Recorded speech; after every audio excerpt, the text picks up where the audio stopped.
آج ہم اس ایکسپلینر میں ایک ایسی شاندار اور دلچسپ دنیا میں قدم رکھنے والے ہیں جہاں 3 بہترین کہانیاں ہمارا انتظار کر رہی ہیں۔ یہ صرف کہانیاں نہیں بلکہ ہماری زندگی کو بدل دینے والے اصول ہیں: نظم و ضبط، صبر اور ایمانداری۔ تو چلیے اس سفر کا آغاز کرتے ہیں۔ پہلے ہم دیکھیں گے کہ اچھے کردار کی بنیادیں کیا ہوتی ہیں، پھر نماز کے ذریعے ڈسپلن کو سمجھیں گے، اس کے بعد صبر کی اصل طاقت پر بات ہوگی، اور چوتھے حصے میں بازار کے اندر ایمانداری کا ایک بہترین واقعہ دیکھیں گے۔ آخر میں ان سب کو ملا کر دیکھیں گے کہ یہ خوبیاں ہمیں کیسے بہتر بناتی ہیں۔ تو چلیے شروعات کرتے ہیں پہلے حصے سے، اچھے کردار کی بنیادیں۔ دیکھیں، ایک مضبوط کردار کوئی ایسی چیز نہیں جو راتوں رات بن جائے، ہے نا؟ یہ تو اینٹ در اینٹ بنتا ہے۔ نظم و ضبط، صبر اور ایمانداری، یہ سمجھ لیں کہ ایک شاندار عمارت کی بنیادی اینٹیں ہیں۔ جب ہم ان خوبیوں کو اپنی عام زندگی کا حصہ بنا لیتے ہیں تو روزمرہ کی ہر چھوٹی بڑی مشکل ہماری ترقی کا ذریعہ بن جاتی ہے۔ آئیے اپنے دوسرے حصے کی طرف بڑھتے ہیں اور پہلی کہانی سنتے ہیں، روزانہ کی نماز کے ذریعے نظم و ضبط۔ ذرا اس روٹین پر غور کریں، ایک عام سا لڑکا، لیکن اس کی صبح بالکل مختلف ہے۔ سورج نکلنے سے بھی پہلے ٹھیک صبح 5 بجے وہ فجر کے لیے اٹھتا ہے۔ 6 بجے وہ اپنے والد کے ساتھ مسجد کے پرسکون ماحول میں نماز پڑھ رہا ہوتا ہے۔ یہی صبح کا وقت ہی تو ہے جو پورے دن کا رخ طے کر دیتا ہے۔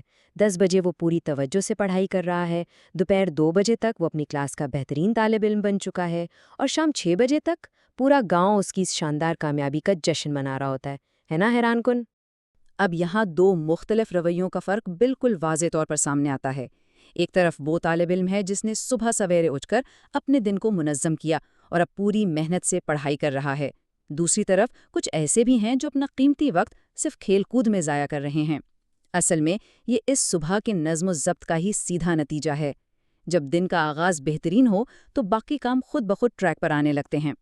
اس پوری کہانی کا خوبصورت نچوڑ اس جملے میں چھپا ہے: کامیابی نظم و ضبط اور نماز سے ملتی ہے۔ نماز صرف ایک رسمی عبادت نہیں ہے دوستو، یہ تو وقت کی پابندی اور خود پر قابو پانے کی ایک لاجواب ٹریننگ ہے، اور جب یہ عادت پختہ ہو جائے نا تو دنیا اور آخرت دونوں کی کامیابیوں کے دروازے کھل جاتے ہیں۔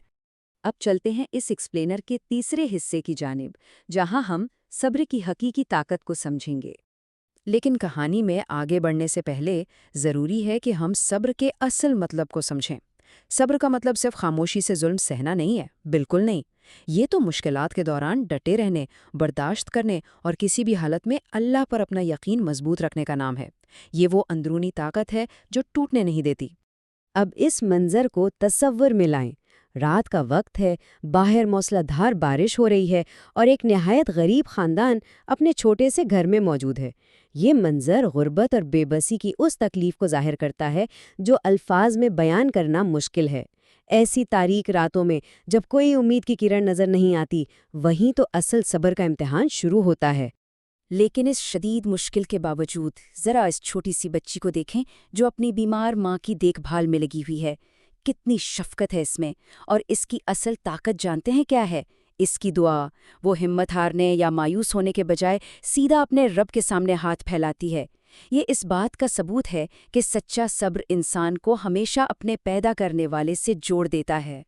اور پھر کہانی میں ایک نیا موڑ آتا ہے۔